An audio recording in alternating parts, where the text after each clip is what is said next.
Hello, everyone, and welcome to the Bleach Watch training. Hey, Jenna, I just want to tune in and let you know that we can hear you and see you, and we can see your slides. And it looks like we got about 14 attendees, so. Perfect. Well, hi, everyone. Welcome to the Bleach Watch Observer training. My name is Jenna Dilworth, and I work for the Florida Department of Environmental Protection. I am the Reef Resilience Coordinator in the Coral Reef Conservation Program, and I am based in Miami, Florida. So one of my responsibilities is overseeing our two citizen science programs, the Southeast Florida Action Network and Bleach Watch, which I'm going to be telling you all more about today. So just before we get started, a few housekeeping items. You just heard Christy Kerrigan, my colleague, chiming in, and she's going to be helping me keep track of questions in the chat box. So if you have any questions throughout the presentation, you're welcome to type them in the chat, and she'll be answering some of them. And then I will also pause at a few section breaks to take a couple of additional questions. So just make sure that your questions are directed and related to the content being presented so that we stay on schedule. I also wanted to point out that we have a few attached PDFs that are attached to this webinar as handouts. And those are things that I would usually hand out in a folder or a flash drive. And also you can access all of these materials on our website, which I will talk more about later. Okay, so while we get started, I would like to start off with a few polls, just so we can get to know better the group that we have here tonight.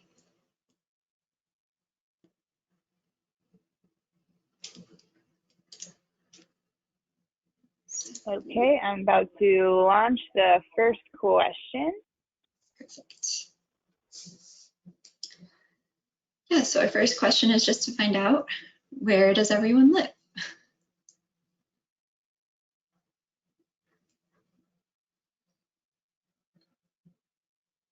All right, we have about 50% of attendees that have voted so far, so we'll leave it open for a little bit longer.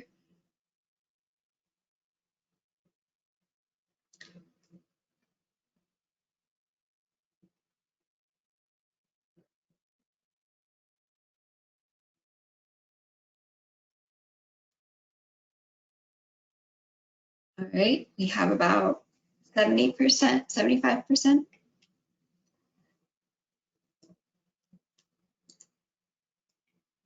Sorry, I think I got a little click happy. I'm sharing the results. Looks like we have some people, a good amount of people from Florida, Southeast Florida, and elsewhere in Florida represented, and then also some people from elsewhere in the US and some international attendees as well, which is exciting. All right, so then our second poll is going to be about our diving. Are we certified divers in this class? Are we planning to be certified divers soon?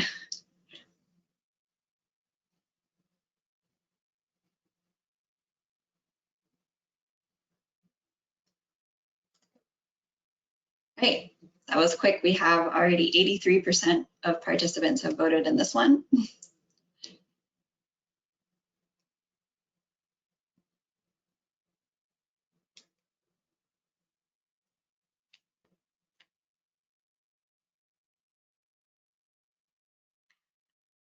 Great, so we have a good chunk of people who are already a certified diver, a few who are probably snorkelers instead, and then we have a good amount of people who are also hoping to get certified soon, which is great. All right, well then let us jump right in. So now that we have gotten to know each other a little bit, I want to start off with a video to give you all some background on Florida's coral reef. Jenna, we can't see, hold on, Jenna. We actually can't see your slides anymore, but, they have returned, but it's not in presenter mode. Ah, here we go. Okay. Here we go? Okay, perfect. Thanks, Christy. This is Florida's coral reef, a living kingdom. Oh. And all of it a gift.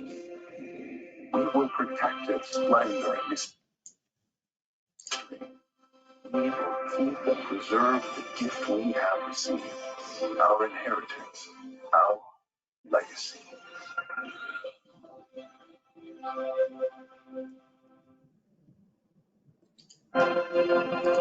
All right. So now that we have a little bit of context and some beautiful images in our mind of Florida's coral reef, here is an overview of what we're going to be talking about in today's training. So first, we're going to review what coral bleaching is. Then we're going to be discussing the current coral disease outbreak that we're experiencing here in Florida. And then we will be going over the BleachWatch Early Warning Program, and then most importantly, how you can contribute to the program. So if you have any follow-up questions, I do encourage you to email me anytime after the webinar. I'm going to be putting up a slide again at the end of the presentation with my contact information. So before we get more in depth about the BleachWatch program, which is why you are all here, it's important that we first understand what is coral bleaching. And to do that, we first need to review the basic anatomy of a coral. So there are two categories of corals: stony corals, which are also known as scleractinian corals, and soft corals. For this class, we're going to be focusing on the stony corals. Corals are animals. They're actually in the same family as jellyfish and anemones, but they have both plant and mineral components, which I'll tell you more about. So these animals secrete a hard limestone exoskeleton, which is why they are called reef-building corals or stony corals. What we're used to seeing, like in this photo, is a coral colony, which is made up of numerous individuals called coral polyps. And this picture right here is a boulder coral with all of its polyps extended. So looking at the cross-section of a coral polyp, we can see that they have this hard limestone skeleton, which provides the coral's structure. The skeleton is made up of calcium carbonate, which is the mineral part of the coral, and you can see it in these photos on the right-hand side of the screen. Covering the skeleton, there is a soft tissue that forms the polyp, and that has tentacles surrounding the central mouth. And each of these polyps are the ones that are secreting that white limestone skeleton. So corals don't just have one shape or size, they have a wide range of growth variations based on the way the corals deposit that exoskeleton. And here you can see some pictures of some of the different growth forms. So if you look closer at the tentacles of these polyps, this is where the coral feeds in two different ways. The first way is that they are filter feeders. So on the outside of their tentacles, they have stinging cells that are called nematocysts, and they use those to capture plankton from the water column. And that only provides between 5 to 10 of the food or nutrients that they need. So you might be asking yourself, well, how else do they feed? Because that's not a lot. So the second way is that corals also have a mutually beneficial relationship with a microscopic algae called Zooxanthallae, and those are located inside their tissue. This is a mutually beneficial relationship called a symbiotic relationship, since both the coral polyp and the Zooxanthallae benefit from it. And this symbiosis is where the coral contains a plant-like component that I mentioned earlier. So the Zooxanthallae are important for two reasons. The first reason is that they actually provide 90 to 95% of the nutrients that a coral needs to survive. The Zooxanthallae photosynthesize, meaning that they convert carbon dioxide and energy from the sun into carbohydrates and oxygen that the coral needs to survive. And then the second reason is that Zooxanthallae are also responsible for the normal healthy color of coral. So living coral tissue is actually clear. And you can see in this picture in the bottom right corner of a coral polyp, they have these tiny golden brown specks, and that's the Zooxanthallae giving the coral polyp an overall golden color.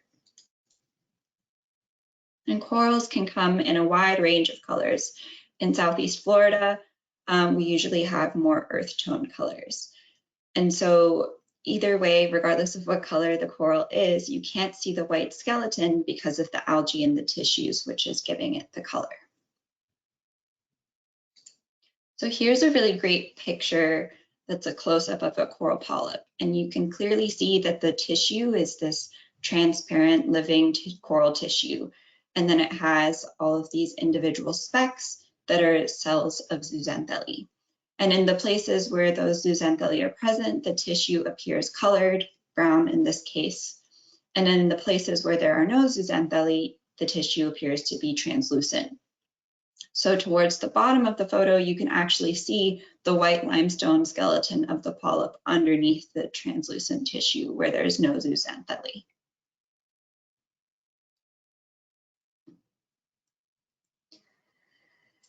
Healthy coral colonies are composed of numerous individual polyps, and each of those contain Zooxanthallae within their tissue. When the coral polyps become stressed, their natural stress response is to expel their Zooxanthallae.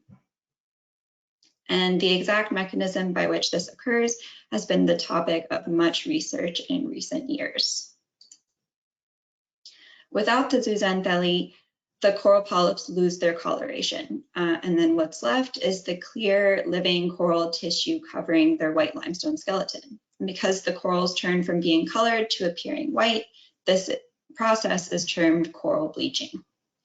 So coral bleaching is a natural response that can occur from a number of environmental disturbances. Some examples are pollution, like oil spills, low oxygen in the water, extremes in solar radiation or sea temperature, so not only warm water, but also cold temperatures, changes in salinity, sedimentation, and also disease can cause bleaching as well. So coral bleaching is actually a gradual process. Here you can see the progression from the healthy colored to bleached, which is white, with an intermediate phase where some color is retained, but there are some white patches, which is called paling, and we're going to learn more about that a little later. So an important question is a bleached coral a dead coral? And the answer is no. Bleached corals are still living. They still have live coral tissue, but the Zooxanthallae are gone, and therefore so is their color. Another way to think about it is that they're like being in the ICU in a hospital. The coral is under a lot of stress, but it still can be brought back to full health. If the stress is removed and the coral conditions return to normal soon enough, that coral has the chance to regain their Zooxanthallae and can survive the bleaching event. Typically, it takes weeks to months for the coral to regain their Zooxanthallae, which varies based on the species of coral. Unfortunately, it only takes a matter of days to weeks for a coral to bleach. And if those stressors continue or are severe enough for an extended period, it can lead to death.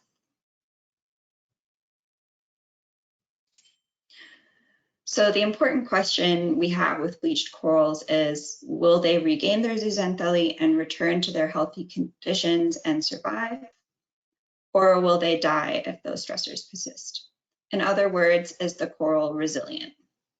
Resilience is the ability to either withstand an impact and not bleach at all, or recover from one when it does happen. And this question is really what the BleachWatch Observer Network, you all, is here to help us figure out. So Hey, whether or not, yes. Sorry, don't mean to interrupt, but it seems like others are noticing that your slides are kind of cut off on the right side.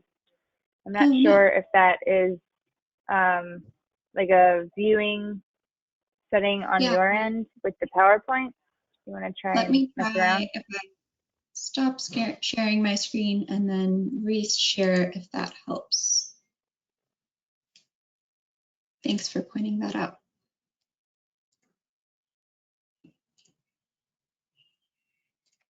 What about now? Does looks much.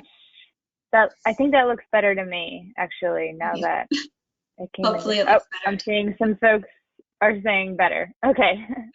Good. Yay, Thank slide you. issue fixed. Okay. It wouldn't be a webinar without at least one glitch. So thanks, everybody. Of course. All right. So whether or not the coral recovers from bleaching, there are some noticeable long-term effects. Since the corals have lost their primary source of food, the Zooxanthallae, they have less energy available for skeletal growth and reproduction. But their overall health is also compromised, leaving them more susceptible to things like disease, predation, and death. And ultimately, dead corals result in a loss of habitat for all the other creatures that live on the reef as well.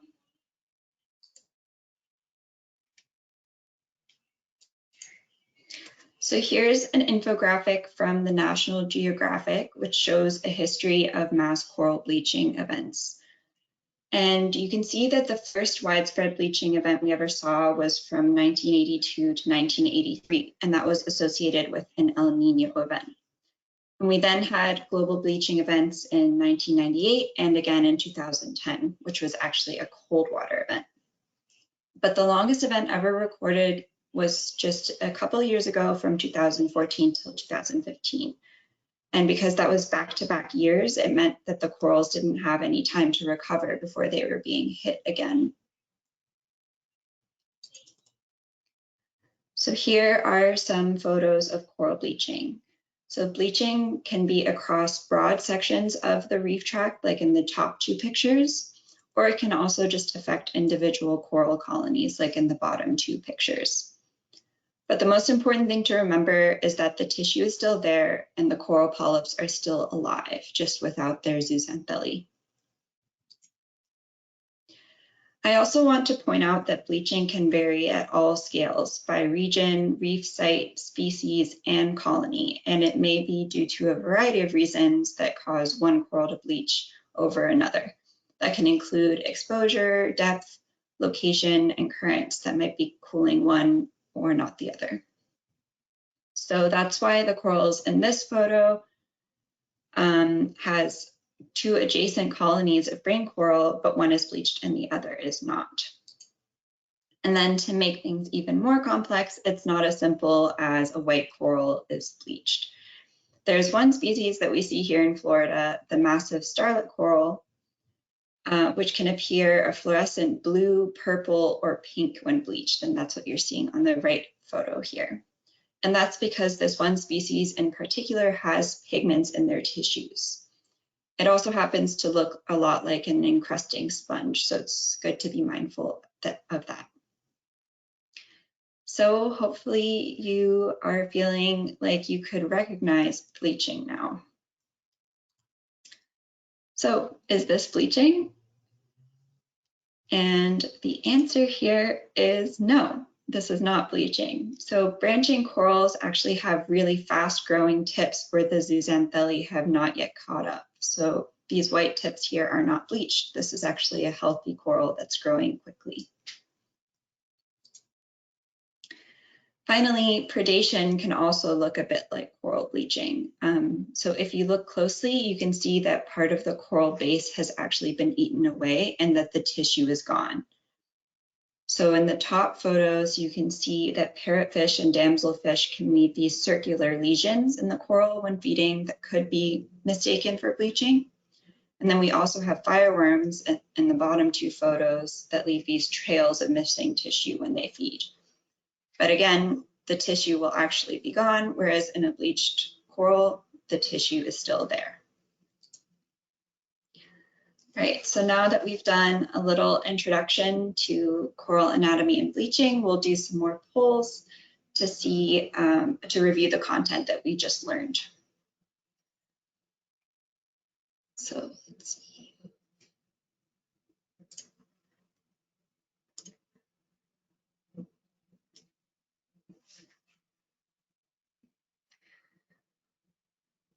And just to note, you can select multiple answers in this poll.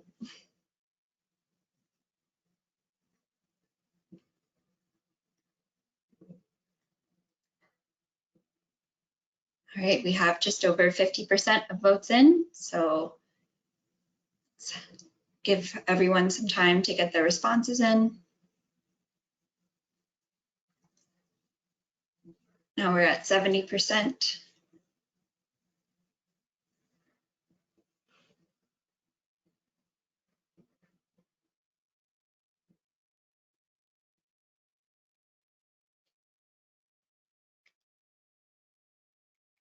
Right, let's see. So looks like we had a few people select using their teeth, which is unfortunately not correct. But yes, corals can feed using their tentacles, being as filter feeders, and then they also feed through their symbiotic relationship with the Zooxanthallae. All right.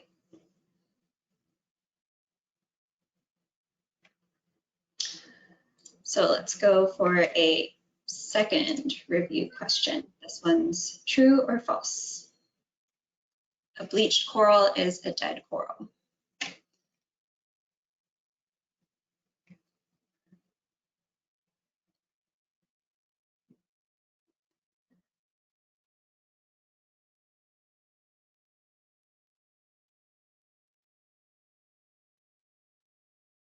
All right, we're getting 70% of our votes in, 75.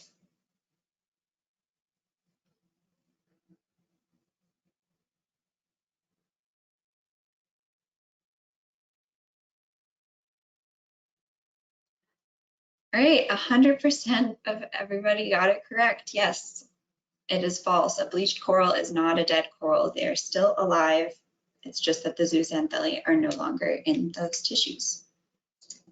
And then our final review poll, where do reef-building or stony corals get their color? Is it from genetic inheritance, the Zooxanthallae, or light reflectance?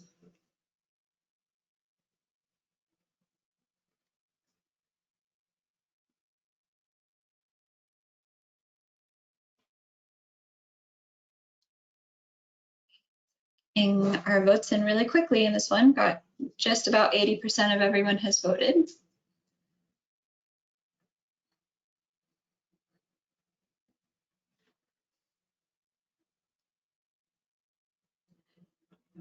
Perfect, almost everyone got it correct. Yes, it's the Zooxanthallae showing up in that tissue that gives the stony corals their color. Perfect. All right, so I'll pause here to see if we have any questions about bleaching before we jump into coral disease. We did have one question that came into the chat from Mary. She asked, okay, what happens to the Zooxanthallae when they are expelled? Do they die? When the coral recovers, where does the Zooxanthallae come from? That's a great question. So the Zooxanthallae are exposed into the water, or expelled into the water column. And they are more likely to die because they're exposed to predators, because they're no longer inside their coral home. But there are some that are still present in the water column after bleaching events, and they can be repopulated into the coral from the water column, or if there's some corals in the environment that have not bleached as severely and they still have Zooxanthallae, they can also regain Zooxanthallae from their neighbors that still have some.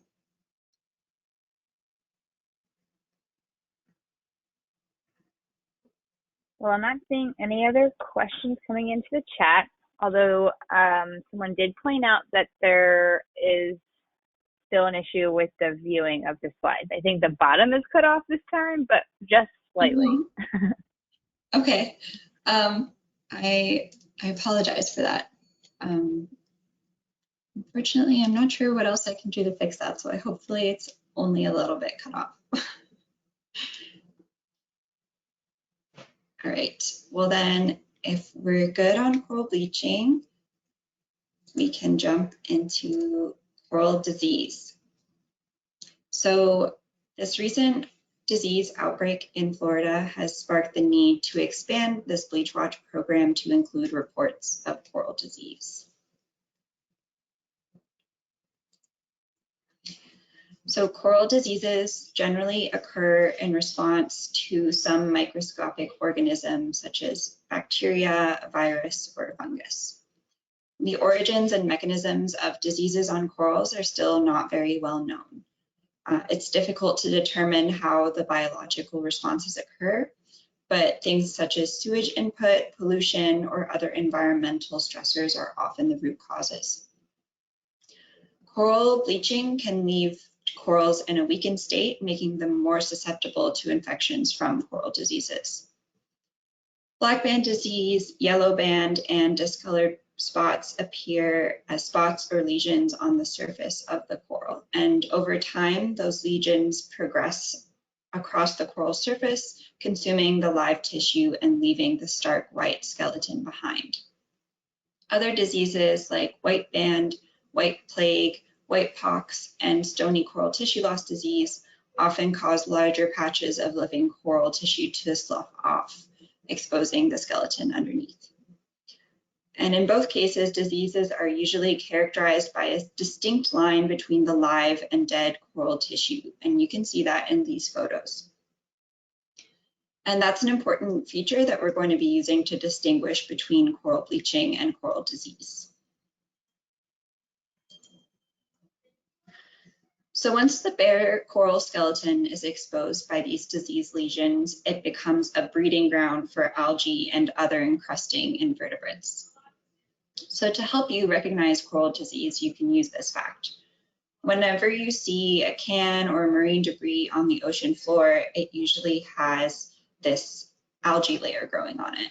And the recently exposed coral skeleton is fairly quickly to be covered by a thin layer of that filamentous algae. So it's going to stop appearing bleach white. And once that happens, it really compromises the overall health of the colony. So that's exactly what you're seeing in this photo. Algae and sediment is covering the dead exposed skeleton, and the disease is progressing towards the brown healthy tissue, which still has Zooxanthallae. That's what you're seeing at the bottom of the photo. So here is a really great graphic of the individual polyps to indicate the difference between bleaching and tissue loss. So the yellow polyp on the left has full color, which means it's healthy. And then the polyp in the middle, which is bleaching, you can see that it's gradually losing all its color, but the polyp itself, the tissue, is still intact. And then the polyp on the right, it loses its color as well, but eventually disappears because the tissue is completely gone. And that's what happens with coral disease.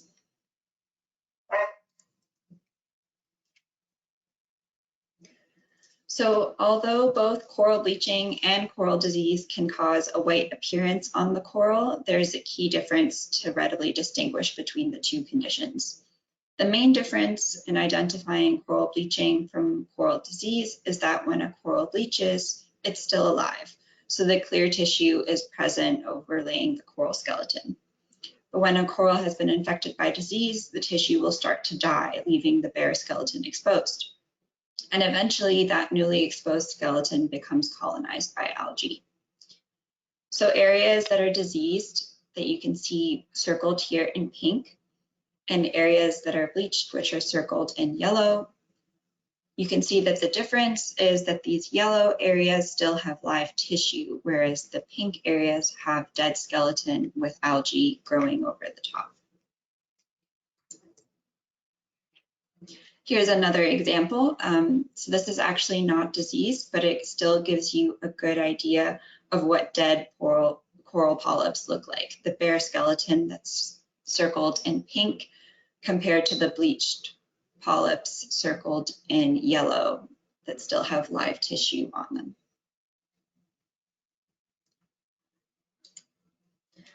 So the specific outbreak in Florida that caused us to expand the BleachWatch program to include disease started in 2014, and it has been termed Stony coral tissue loss disease.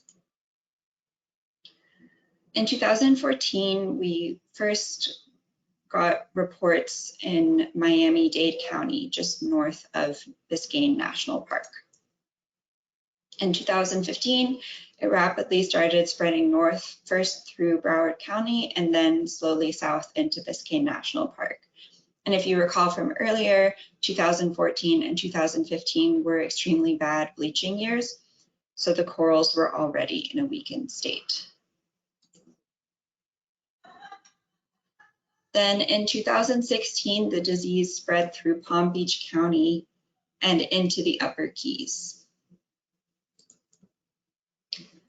In 2017, it spread across the entire northern portion of the reef tract through Martin County and into the Middle Keys.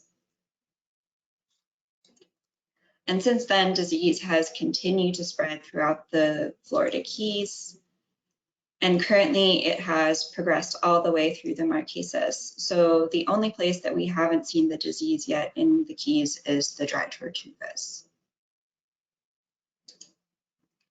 And to date, we know that the disease has progressed to various countries, island nations, and territories throughout the Caribbean, including the US Virgin Islands, Puerto Rico, Jamaica, and even Mexico and Belize areas in the Mesoamerican Reef. But we don't know exactly how it's being spread, but we do know that the disease is waterborne. So there are some folks that are looking into ballast water as a potential vector for transmission. The types of corals that are being affected are our primary reef-building corals, and some of these are now largely absent from a lot of sites, particularly in Miami-Dade and Broward counties where the outbreak first started. Florida's coral reef is an economically and ecologically important ecosystem. It drives the South Florida economy, protects our coasts from storms, and provides a habitat for fish and so many other benefits. So because of the severity and unknown characteristics of this disease, and because we haven't been able to identify the disease agent, we had to give it a name. It's different than any other disease, but it causes tissue loss, so that's why it was named Stony coral tissue loss disease. Now, background levels of disease are common for Florida, but what makes this current outbreak so unique is that prevalence rates have ranged between 65% to 100% at some sites for some species. This particular disease is also extremely infectious, and more than half of the approximately 45 species of Florida's reef-building corals have been affected. To give you an idea of the progression rates, once a coral is infected, observations show that the colony will die within weeks to months. So from this time series of photos, you can see how quickly this disease spread across the colony in just 1 month.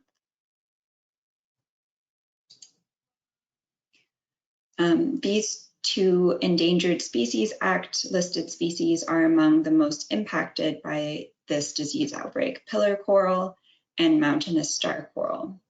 For the pillar coral, which was already pretty absent along the reef, we've lost over 95% of our known colonies across Florida's coral reef.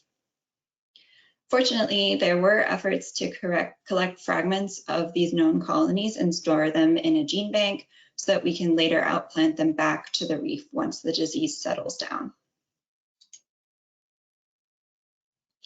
These landscape photos show numerous corals being hit by the disease outbreak, so it's not just one here and there. Each infected colony is indicated by the yellow arrows. It's not only stony corals, but we're also seeing diseases in sponges and gorgonians too. So what are people doing? Well, the DEP is co-leading the response effort with the FWC, NOAA, and the National Park Service. We are working with numerous partners from federal, state, and local governments, universities, non-governmental organizations, and most importantly, the South Florida community on a multifaceted response effort. So we've established 10 teams that are focused on different aspects of the response, like research, intervention, coral rescue, communications, data management, and restoration, just to name a few. And we've also started working with some other international partners throughout the Caribbean and in Mexico, since we already have some other places reporting the same disease. SEAFAN and BleachWatch reports through citizen engagement have been really important in understanding the spatial extent of the outbreak, as well as the different types of corals being affected. All right, so to conclude our disease question, let's take another quick question break to make sure we're all on the same page. So what are some distinguishing features that can help us differentiate bleaching from disease? Presence of live tissue, the color white, a sharp defined line, or is it multiple of these?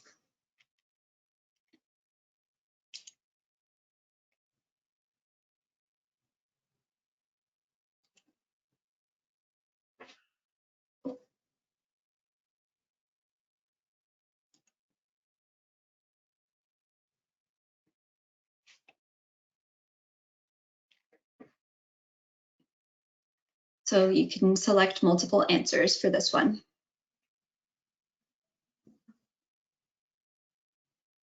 All right, we've got about 70% of our votes in. Leave it open for just a little bit longer.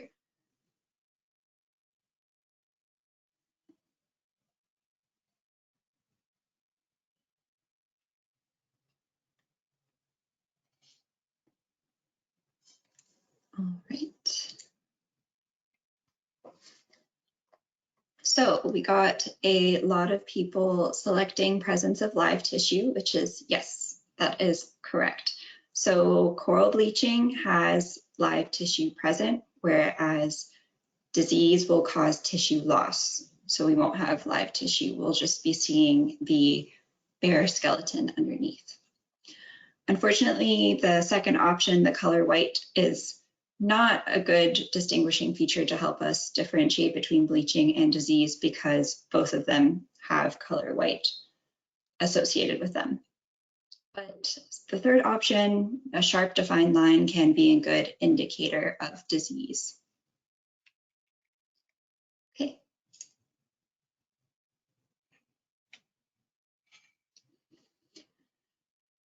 So at this point, do we have any specific disease questions before I move on to the SEAFAN and BleachWatch programs?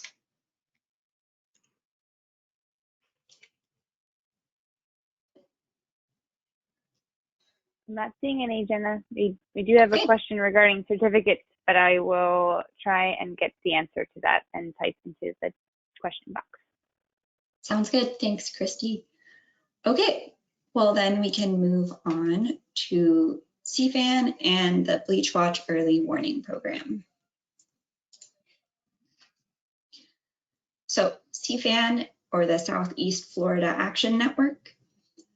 For some background, the DEP's Coral Reef Conservation Program is responsible for managing over 100 miles of coral reef, but we only have a staff of around 15 people. So that means it's impossible for us to know what's happening across the entire region.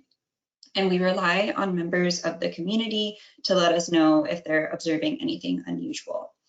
So that's why we started this program called the Southeast Florida Action Network, or SEAFAN.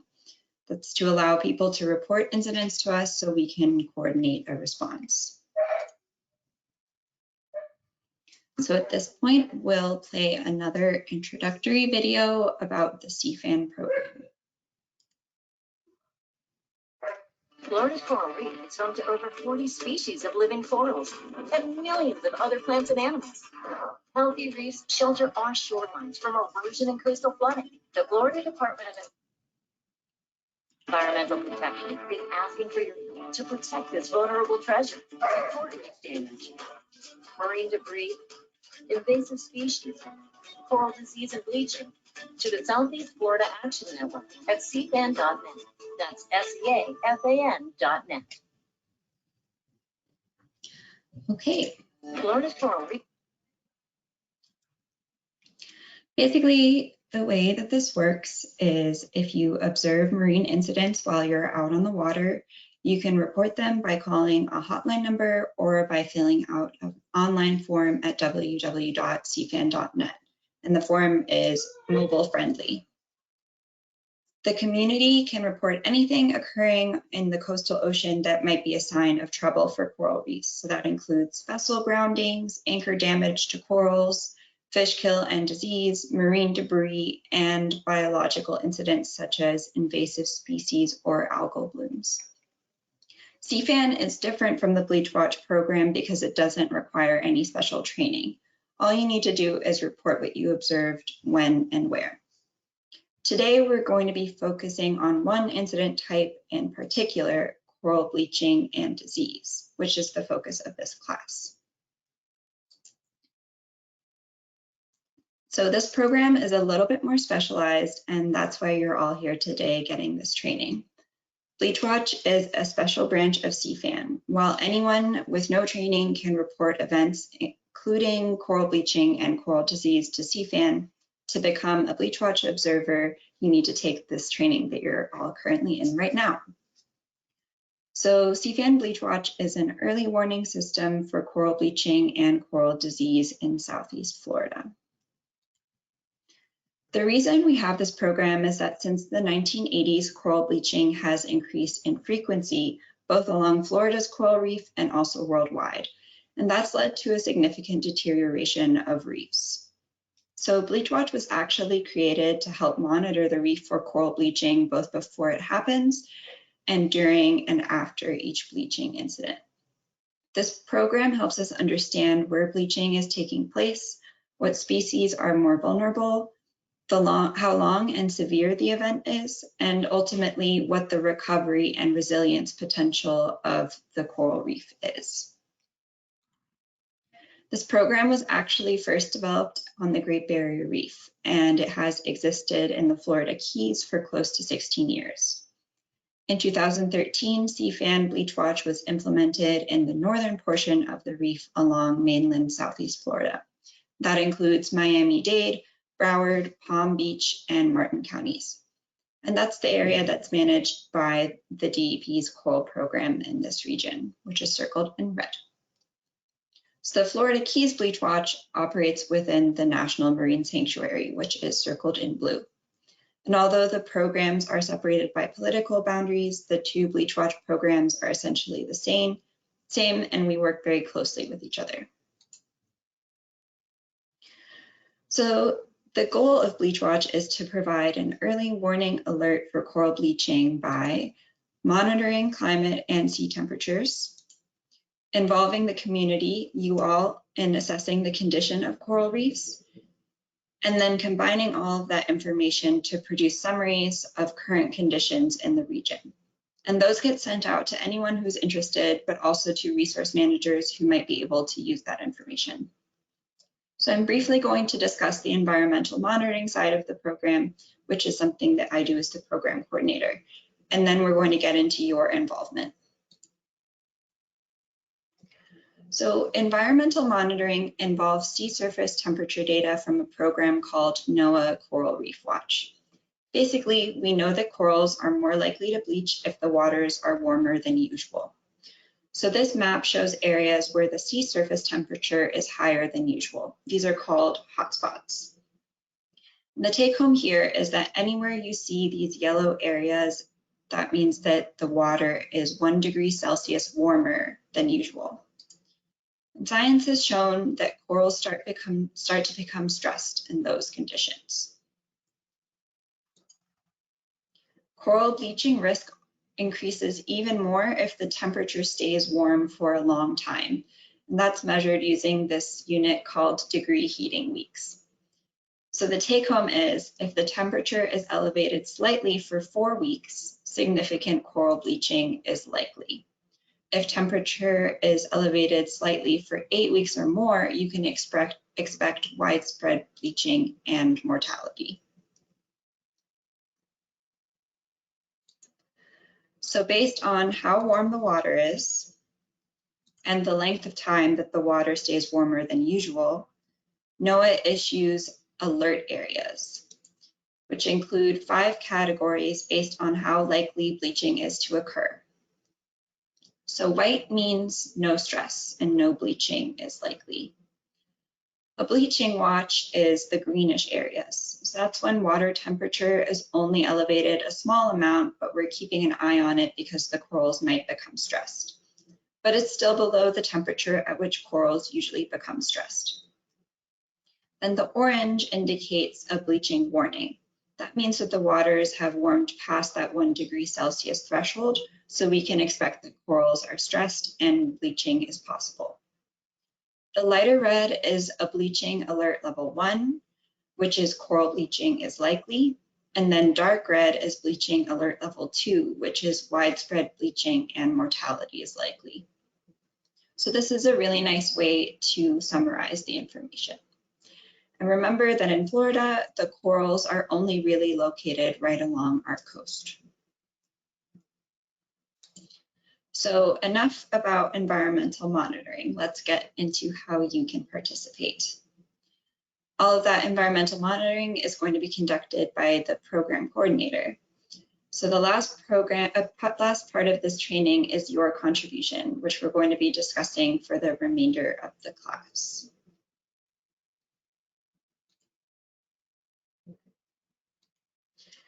So in this photo are all of the training materials that I would normally provide printed in a folder or copied to a hard drive. Most of them, except number 2 and 3, which are the fact sheets, are attachments for this webinar. So the materials include a program overview, the fact sheets I just mentioned for bleaching and disease, and a data sheet you can use to report your observations, the data sheet instructions on how to fill it out, and also a coral condition ID guide that can be printed as a booklet so you can take it with you on a boat. And all of the information that's being provided today during the class is summarized in these materials. And it's also always readily available on our website at www.seafan.net/bleachwatch. So that's also where you can find those fact sheets that I wasn't able to attach today. We also have new dive sheets that have the data sheet, we have new dive slates, excuse me, that have the data sheet information printed on them so that you can record your observations while you're in the water. So after you submit your first report, we can send you a dive slate if you'd like. Just note that it's your first report and I will reach out to you about the dive slate. All right, so let's get into the data sheets. These are the most important thing. So we're going to go through them section by section. And if you want to open the handout and follow along, you can.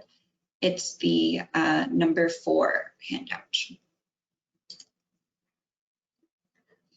Okay, so section A of this data sheet is all about observer details. So you're going to note your date and time of visit. That's really important because we use it to look up the environmental data. Your contact information, so your name and your email is always going to be required, but your phone number is optional. Then the organization or vessel information, so that's what you would fill out if you went out with a dive charter company.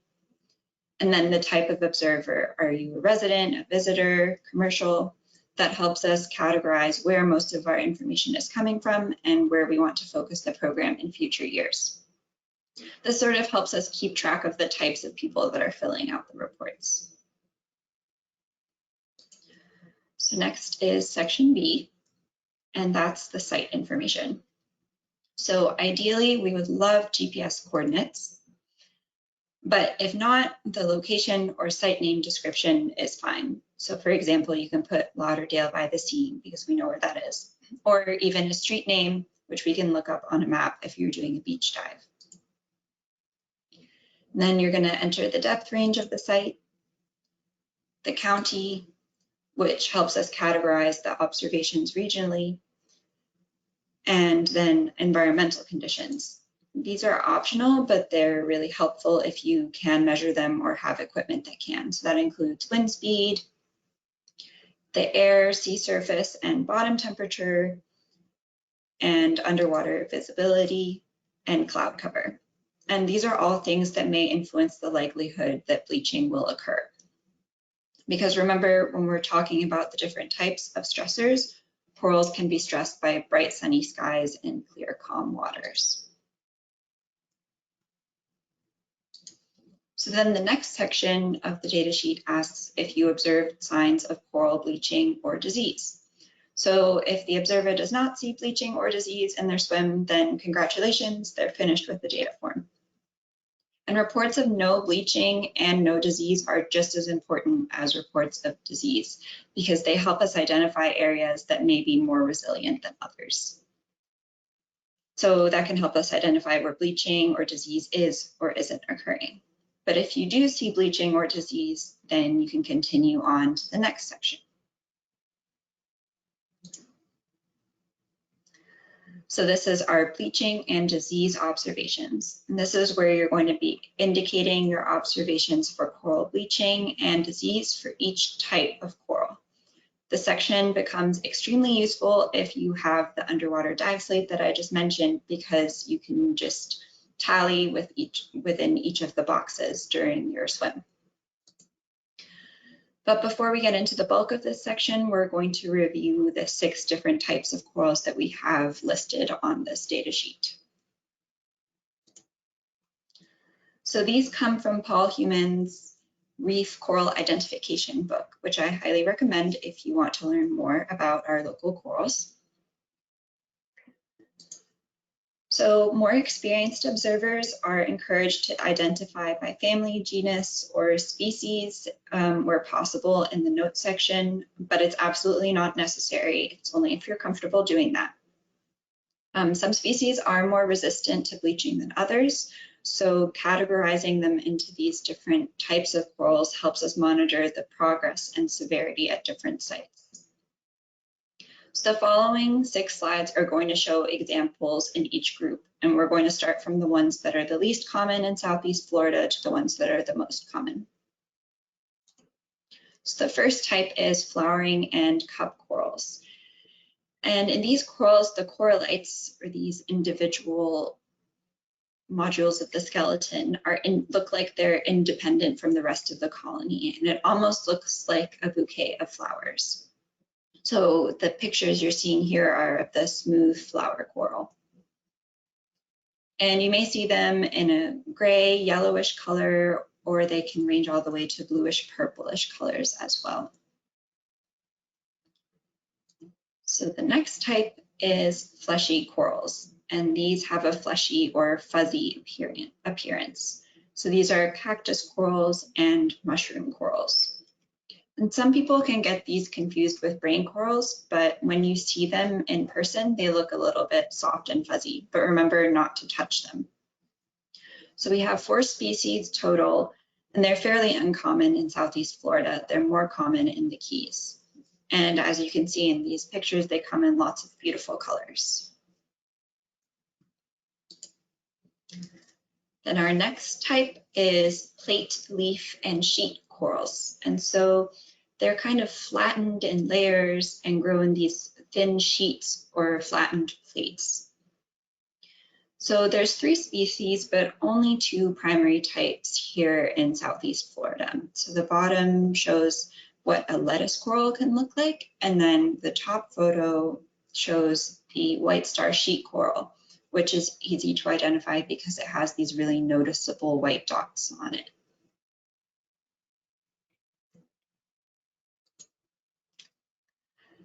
And then our next category is branching and pillar corals. So like the name suggests, these are the ones with noticeable branching or pillar shapes.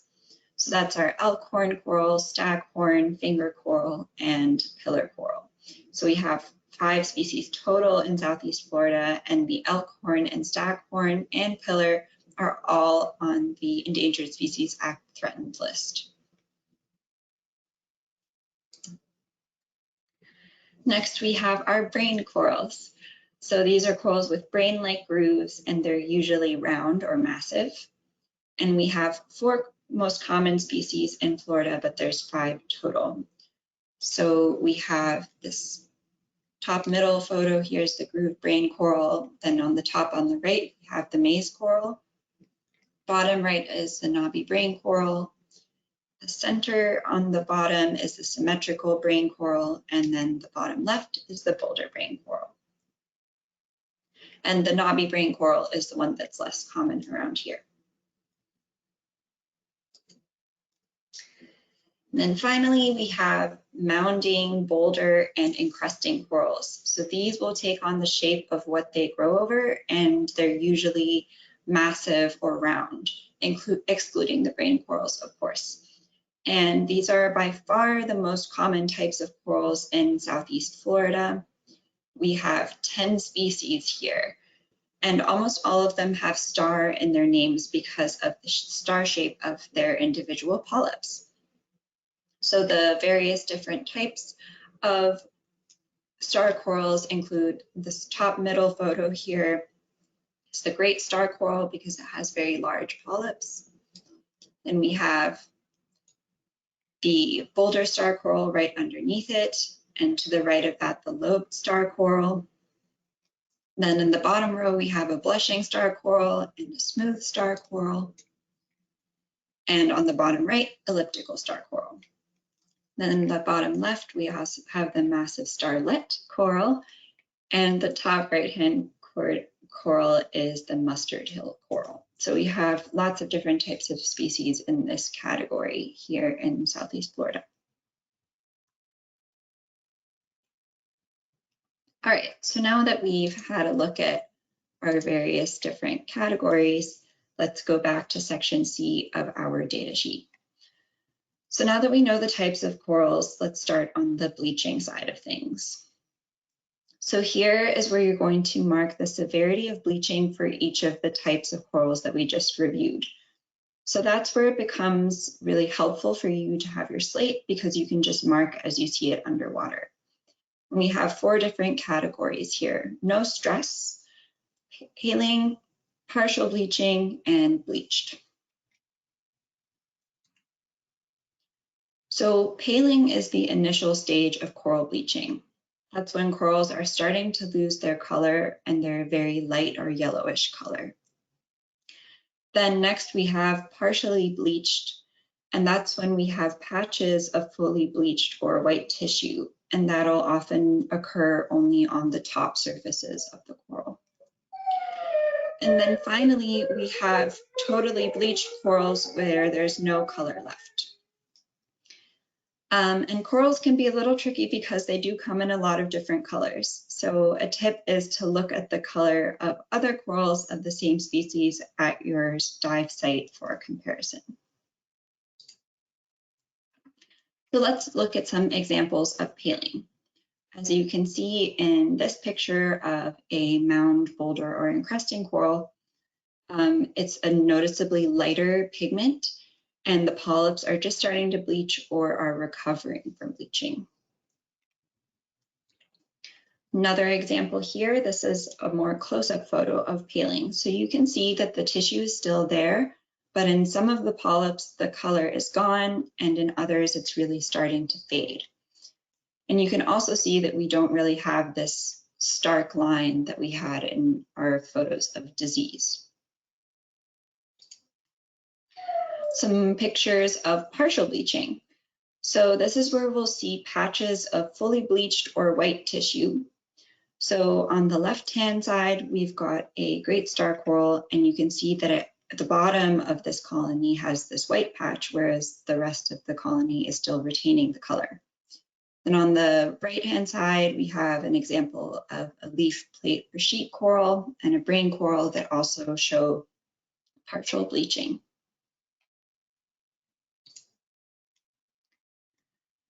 some more examples of partial bleaching. So some areas will be completely bleached, others still retain their normal coloration. And as you can see in the top right corner here, this is our species that I mentioned earlier that doesn't always look white when it's bleaching. So this is the massive starlet coral, and it turns this fluorescent pink color sometimes. And then the brown is the parts of the coral that still have the zooxanthallae.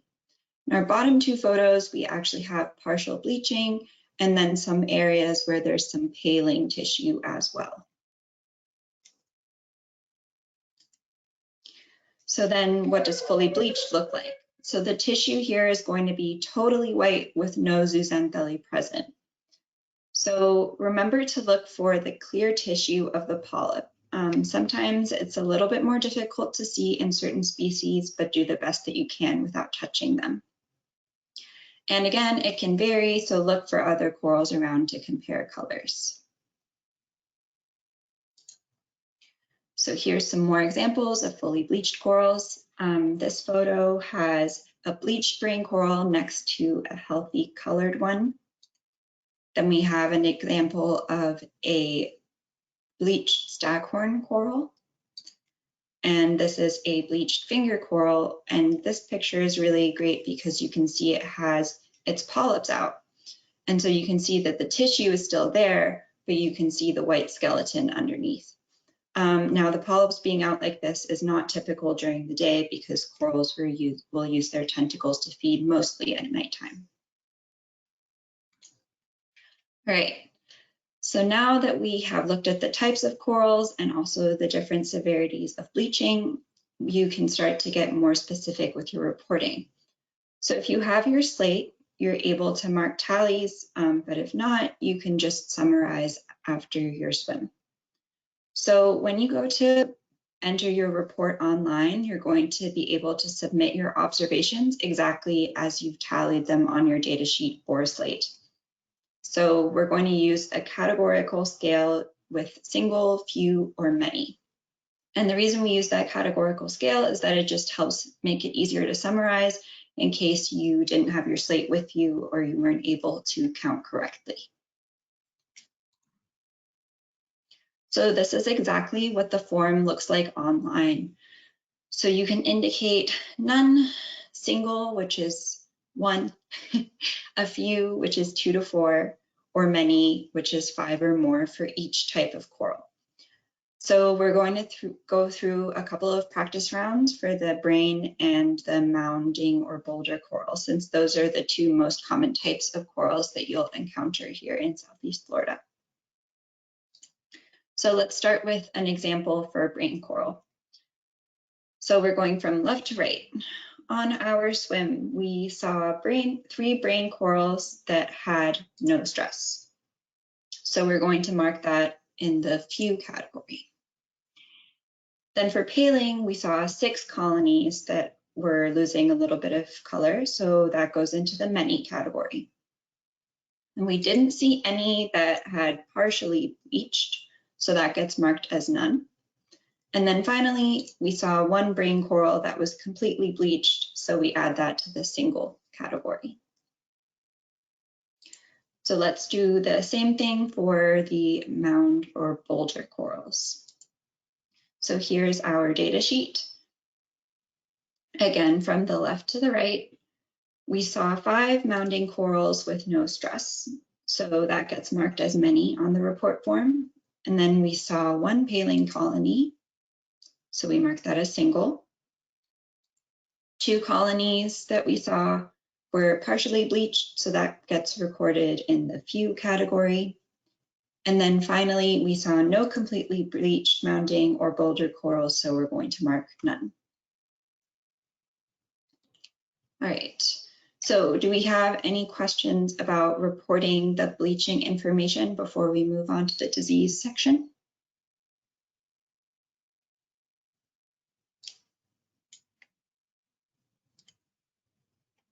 I haven't seen any questions come in yet. So okay. I think we're doing good. We can also come back to it later if some come up. All right. So we have a really similar process for coral disease by marking for each type of coral that we went through earlier. So for disease, we have 4 different categories: black band, tissue loss, white, which is associated with this current outbreak that we've been talking about, growth anomaly, and other or unknown. So black band disease is another fairly common disease here in Southeast Florida, and it was actually the first coral disease to be reported in the Caribbean and the Florida Keys. So as the name suggests, it's characterized by this dark band that separates the living tissue from the recently exposed skeleton. So you can see that it's really recognizable by this dark line that you can see in these photos. The next category is tissue loss, which is most associated with the current disease outbreak, stony coral tissue loss disease. It also includes other white tissue loss diseases like white plague, white syndrome, and white band. It's just difficult to discern between those different types of diseases in the field, so we're broadly considering all of those white tissue loss diseases. And then a growth anomaly is another condition to be aware of, although it's not anything serious at this time.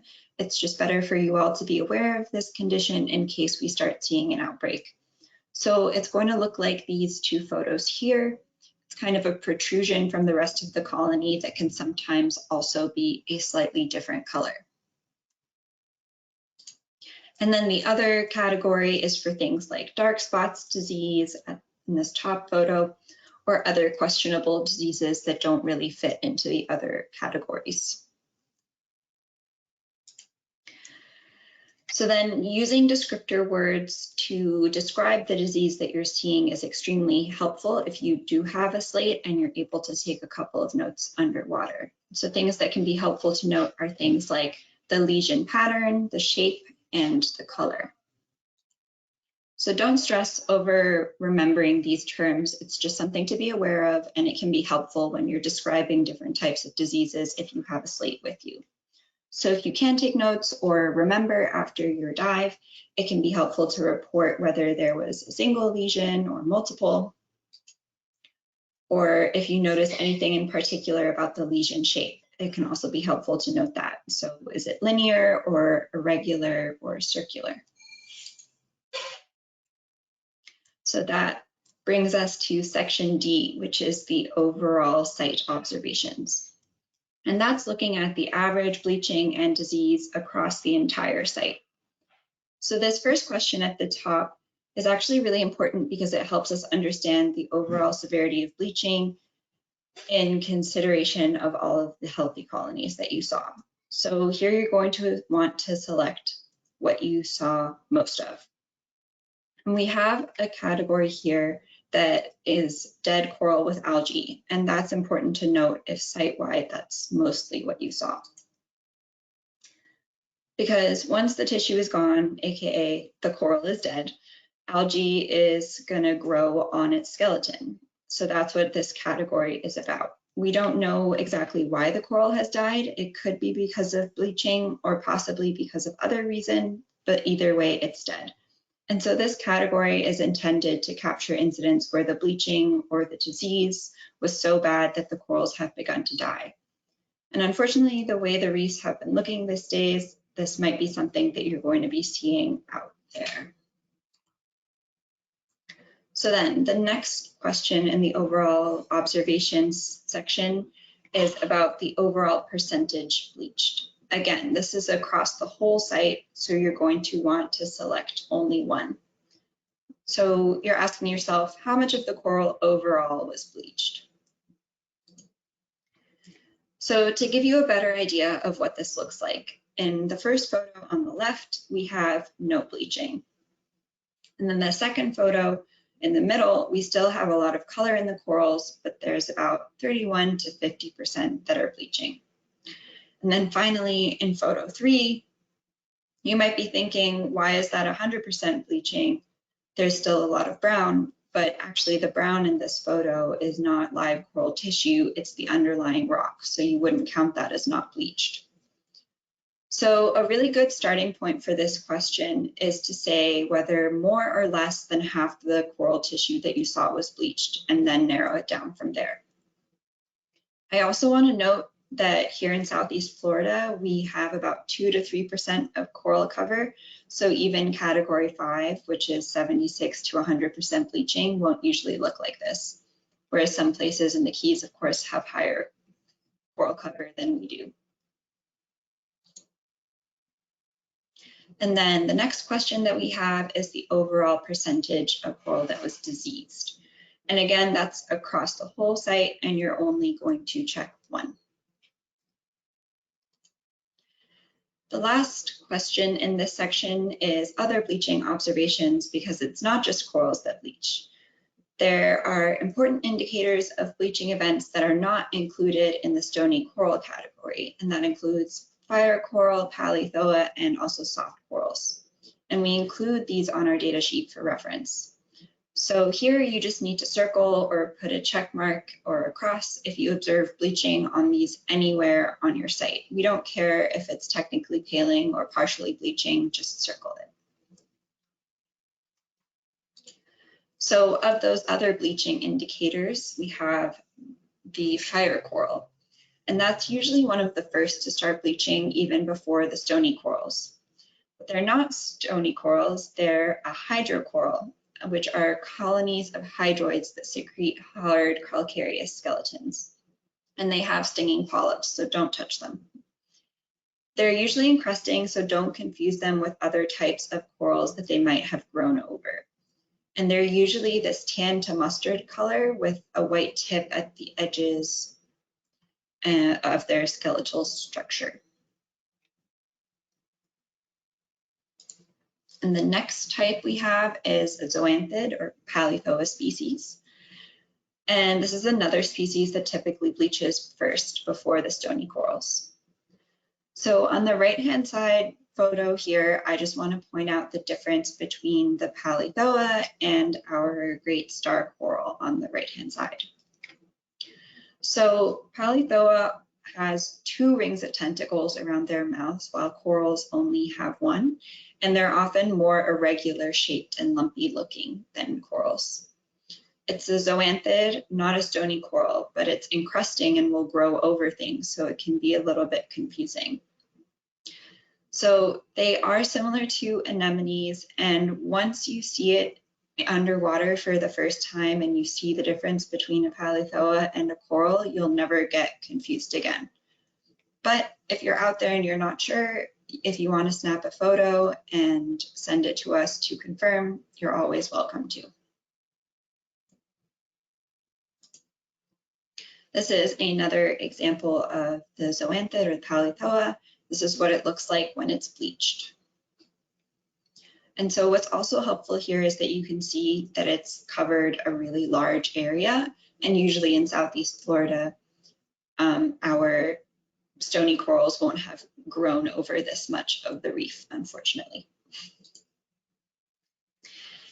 All right, our other bleaching indicators are gorgonians. So these are usually the last organisms to bleach, so they're a good indicator of a really severe bleaching year. And these are octocorals. They're not stony corals, they're soft corals.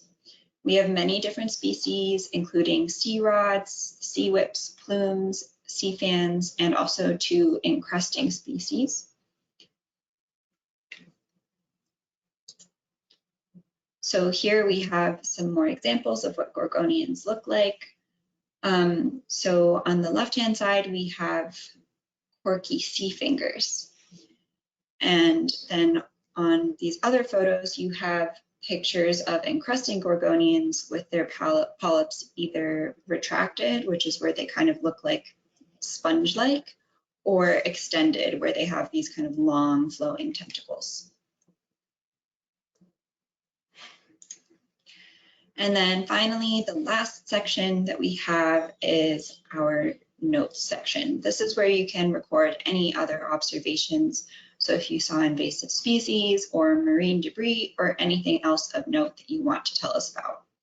And as much detail as you can provide helps. So give specific species names if you can, or other marine incidents that you saw, such as lionfish. And then the most important step is, of course, to send in your data. The whole point of taking this training is to compile reports so that once you're done, you can send in your data and submit it to us. So when you're done filling out the form, remember to send it in to us, even if there is no bleaching. So you can send it in online by submitting it through the online form that we just went through on SEAFAN.net/BleachWatch. Or you can also take a picture and email your data sheet to us. But if you can submit it online, that's really the preferred method. So finally, if you submit your report online, photos are the most helpful thing that you can add to your report if you have an underwater camera. So the online report form allows you to upload up to 10 photos, but you have to check the file size before. You can always email them directly to us if they're too large. So make sure that your photos are sharp and in focus and white balanced. So the two photos on the left aren't very helpful for us. When you're taking a picture of a coral colony, it's always helpful if you take one photo of the whole colony and then another photo up close of the bleached polyps or the lesion or whatever you thought was interesting about it. Okay. So all of the information we get from you is combined with all of the environmental monitoring data, and that helps us produce the current condition reports. And by registering for this class, you're going to receive all of those, and they're also going to be available online at our website. So the goal of these, again, is to provide information regarding the current conditions so that we can effectively communicate and raise awareness about mass coral bleaching events and disease. And remember to send in photos because they could be included in the current conditions reports. And of course, you'll be fully credited, so it's your opportunity to become famous. So the current conditions reports are part of the bleaching response plan for Florida's coral reef. And as part of that plan, they are sent out on a monthly basis during the bleaching season, which goes from July to November. And that's when the risk of bleaching is the highest. But if environmental conditions are favorable for bleaching, such as elevated sea surface temperatures and low winds, then the reports are sent out every 2 weeks. We have not had a weekly report yet, and that's mainly because it's been difficult to get enough observer reports that frequently, so there's nothing new to report every week. But you all can change that by getting out there and submitting reports to us. So after this class, I encourage you to check us out online at www.seafan.net. And there you will be able to go to our BleachWatch page, which has all of the resources you will need, as well as our past current condition reports and all of the materials that I've talked about in today's class.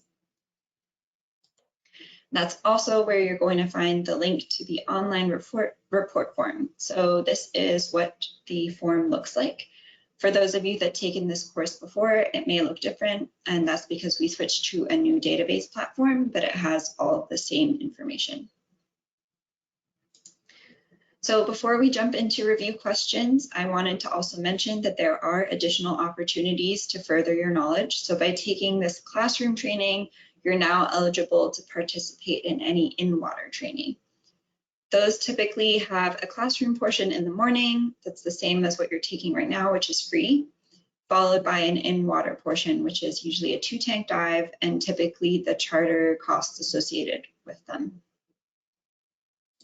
And then if you want to take this even further, you can become a BleachWatch instructor, and that way you'll be able to teach this class to others. The instructor workshops include a full day of classroom training and a half day of in-water training. Unfortunately, due to COVID-19 restrictions, we're not exactly sure when our next in-person classes will be, but once they're scheduled, they will be shared very widely.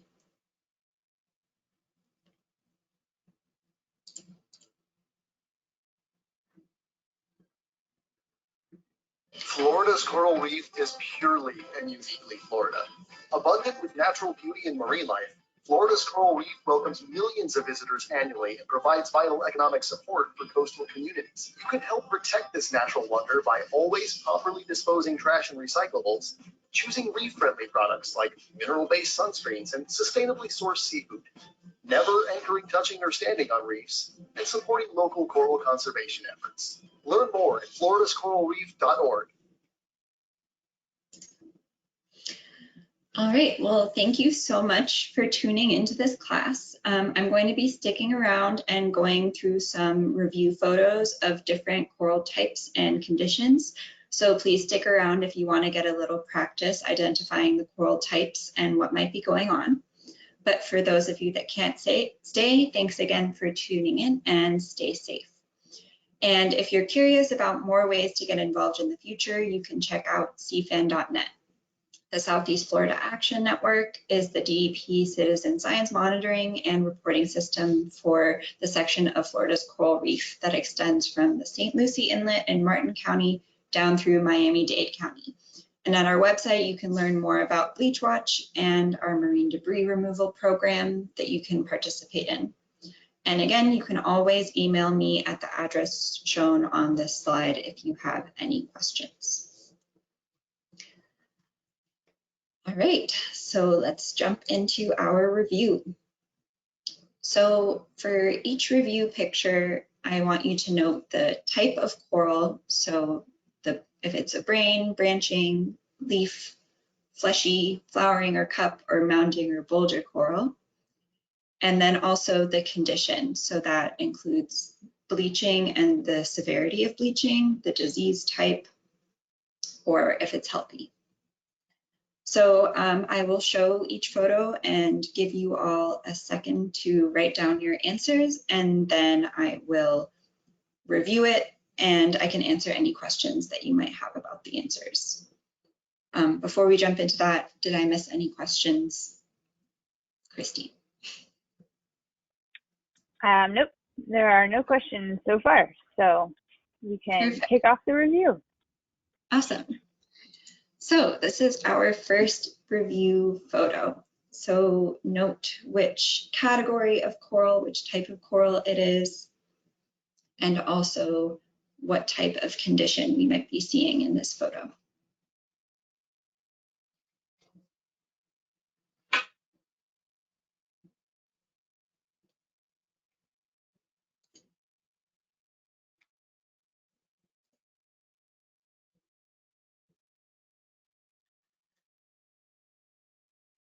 And if you need some help, we do also have our number 6 and number 7 handouts, the bleaching ID guide and the coral cheat sheet to take a look at if you want to have those for reference while we go through this review.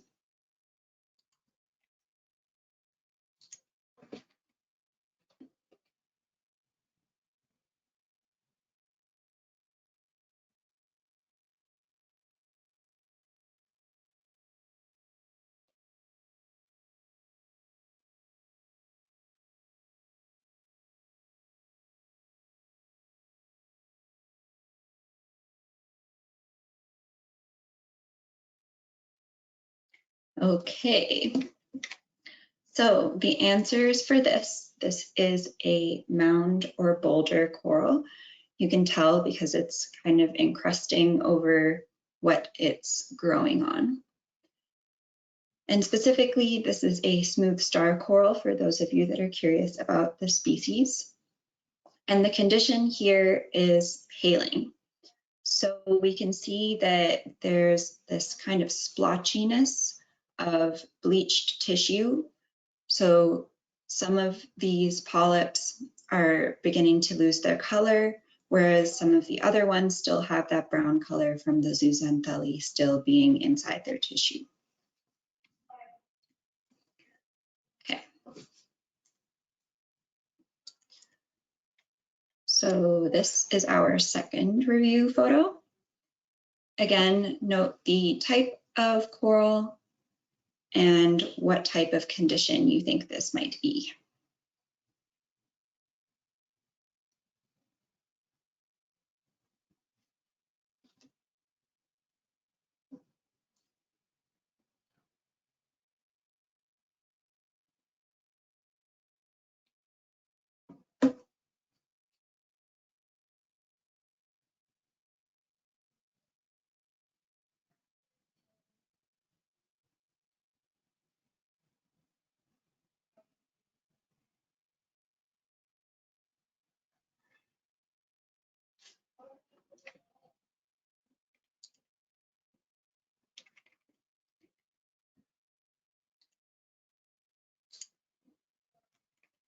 So for this one, we have a brain coral.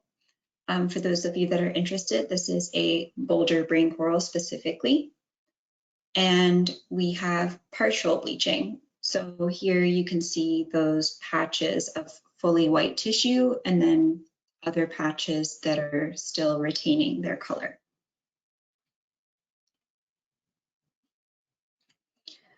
Okay, moving on to our third review photo.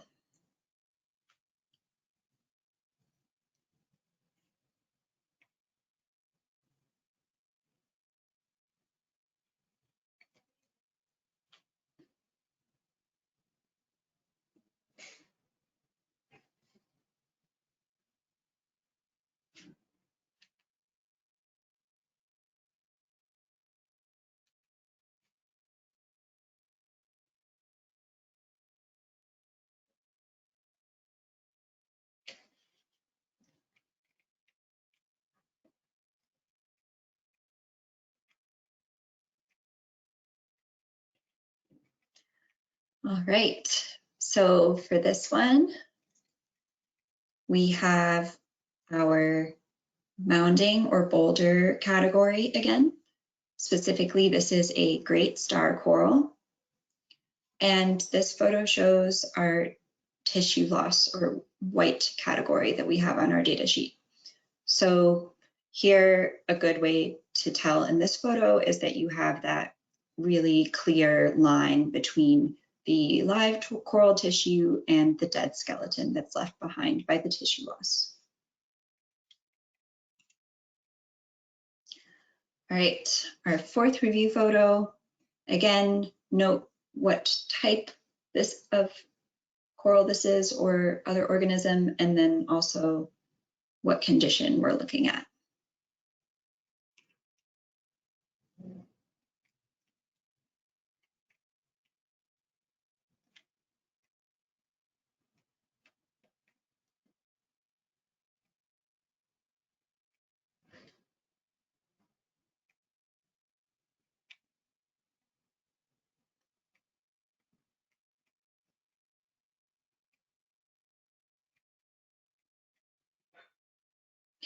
All right, so this is actually not a coral, it is Paleothoa. For those of you that recognized it, good job. And if you didn't, no problem, because it can be hard to tell, but I promise once you see it in the water and then you see a coral next to it, it will be very clear to you. So this is bleached, and again, on our data sheet, we would just circle that we saw bleached Paleothoa at our site. We don't need to note that it was fully bleached or partially bleached or paling, just that it was bleached at all.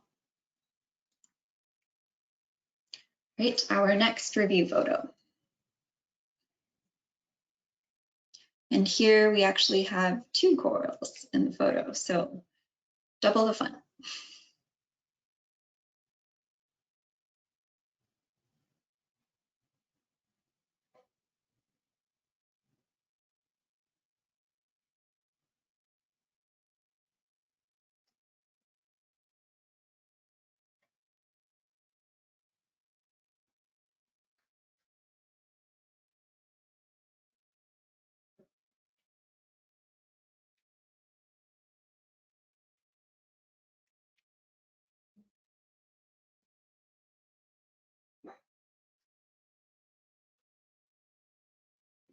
I'll give you all a little bit more time since we have two to figure out for this one.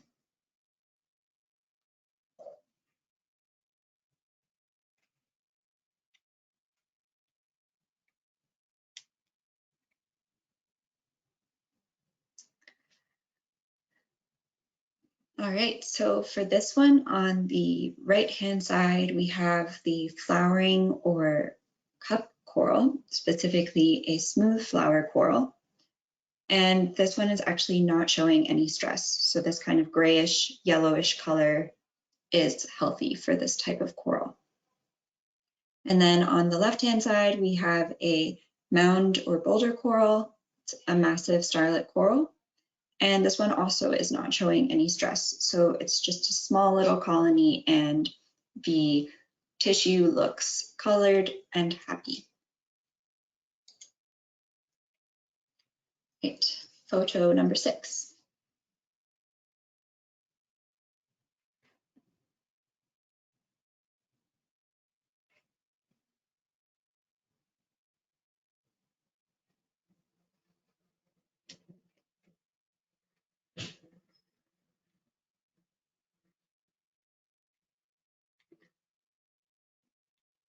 All right, so here we have a brain coral. Specifically, this is a knobby brain coral. And a good number of you got this right. This is black band disease. So you can see this really recognizable black band and also the dead coral skeleton in the center. I would also like to note that the healthy tissue that you can see on the other side of this black band is actually paling. But on the data sheet, you would want to report disease for this colony since that's the terminal condition. All right, our review photo number 7.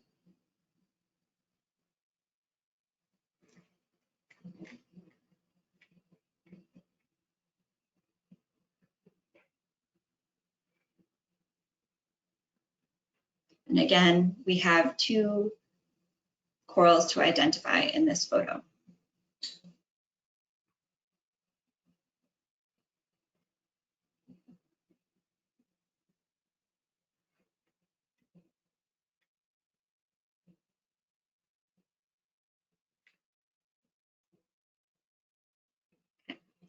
Looks like we have a few answers. So on the right-hand side, this is goes in the leaf, plate, or sheet coral category. It's a lettuce coral, and it's fully bleached. You can see that you can really see the white skeleton showing through that tissue. And then on the left-hand side, that's a mound or boulder coral. It's the massive starlet coral that we talked about that bleaches in these fluorescent colors rather than just stark white. And we're seeing partial bleaching. So part of the colony still has that brown coloration with the Zooxanthallae, and then the other part has the fluorescent color. Great, photo number 8.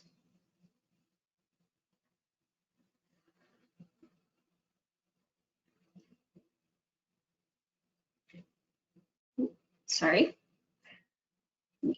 Giving you guys the opportunity to cheat and look ahead at our next questions.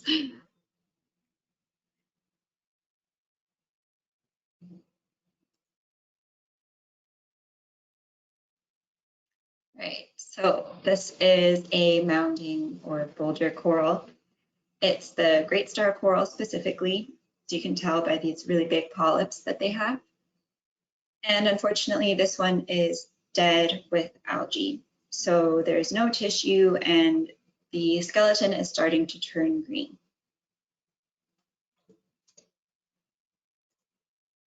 Number 9.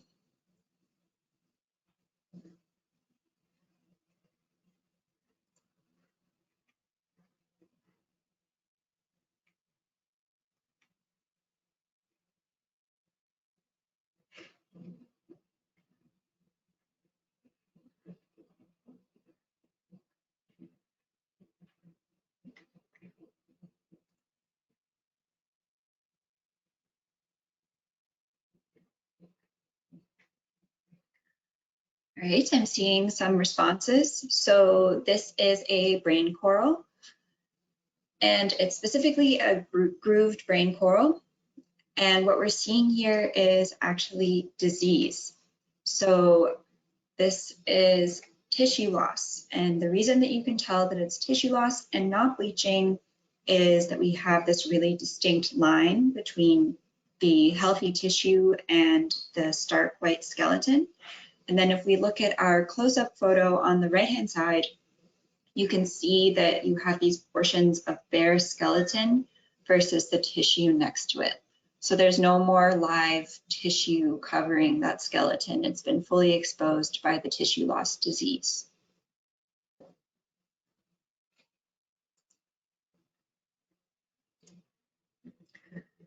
photo number 10.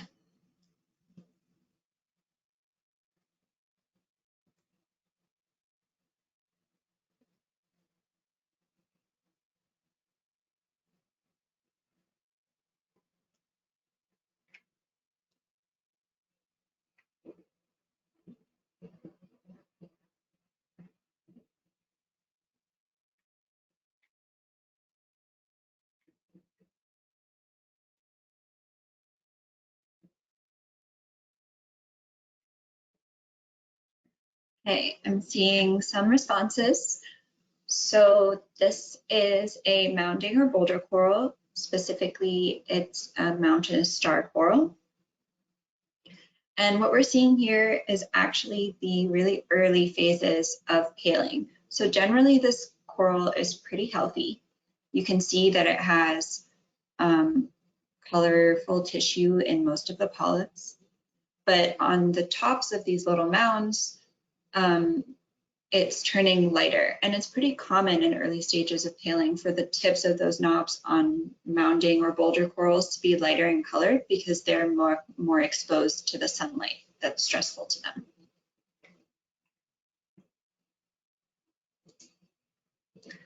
Okay, number 10. Oh, 11, I can't count.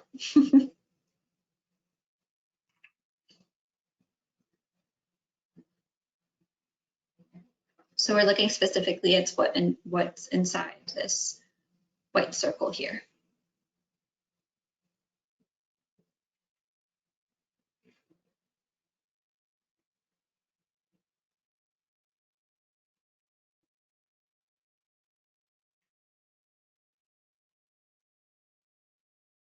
Okay, I'm seeing some responses. So again, this is a mounding or boulder coral. And what we're seeing here is actually predation.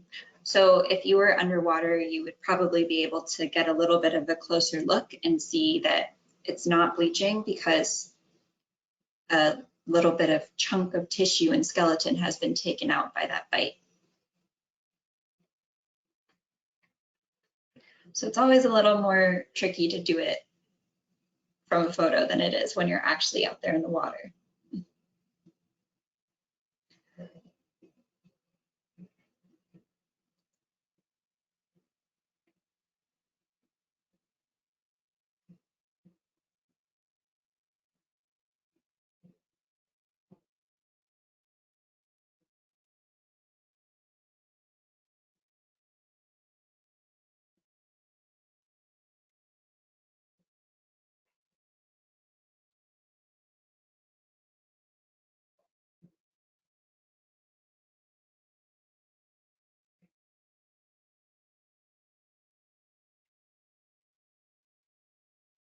Okay, I'm seeing some responses. So this is actually a mound or boulder coral, not a pillar coral. So in the Keys, these mountainous star corals have a very different appearance than they do up here in Southeast Florida. And so that's why they can kind of look a little bit like a pillar coral, but the pillars aren't quite as distinct. And specifically what we're seeing here is partial bleaching. So as I noted earlier, the upper portions of the individual knobs are bleached because those are the areas that are being exposed first to direct sunlight. So partial bleaching would be correct here.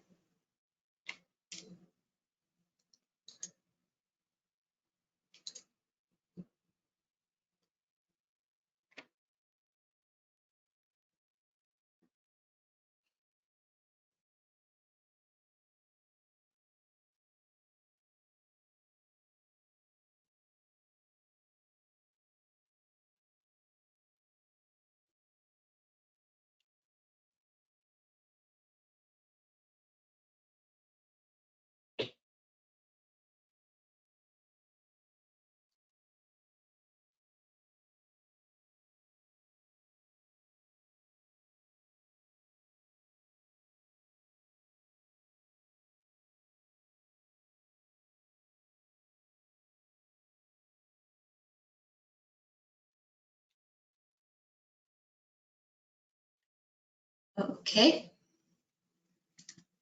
So what we're seeing here is a branching coral. So this one is a pillar coral. And the condition would be tissue loss white.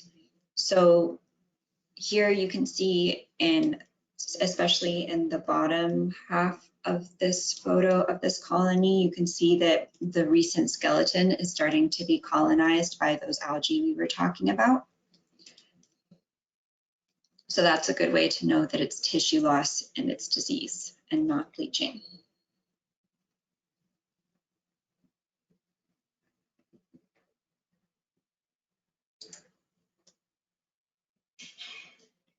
All right, number 14.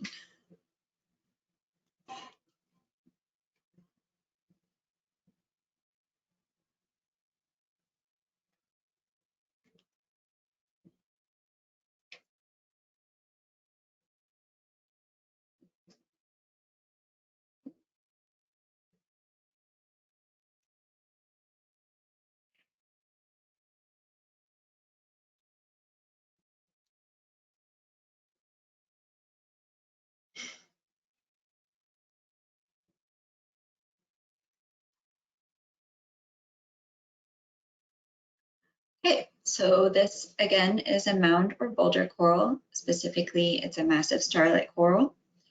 And this condition on your data sheet, you would note it as disease other. So specifically, this is dark spots disease, but since we don't have a category for that, you would put it in our other category. And if you have your diving slate with you, you can use descriptor words like multiple, irregular, dark colored lesions to give us some more information about it. All right, so this is our last review photo of the night.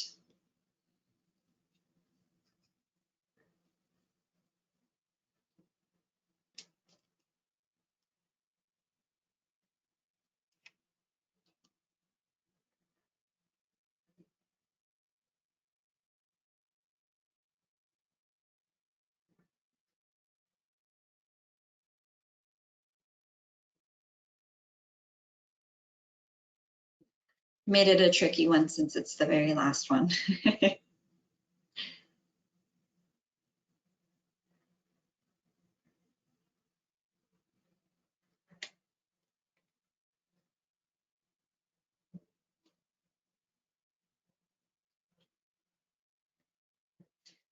So here we have a mound or a boulder coral.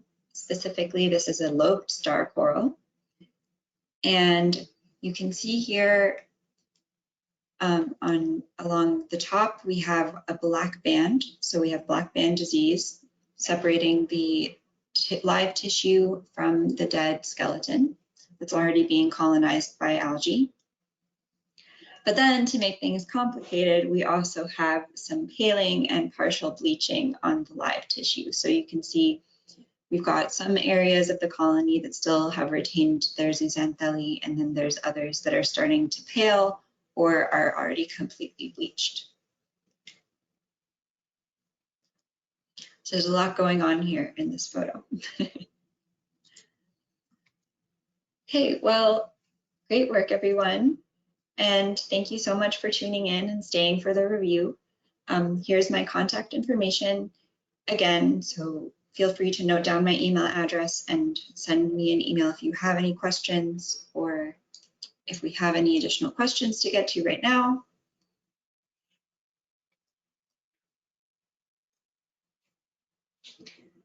And if not, then stay safe, everyone, and thanks again for tuning in.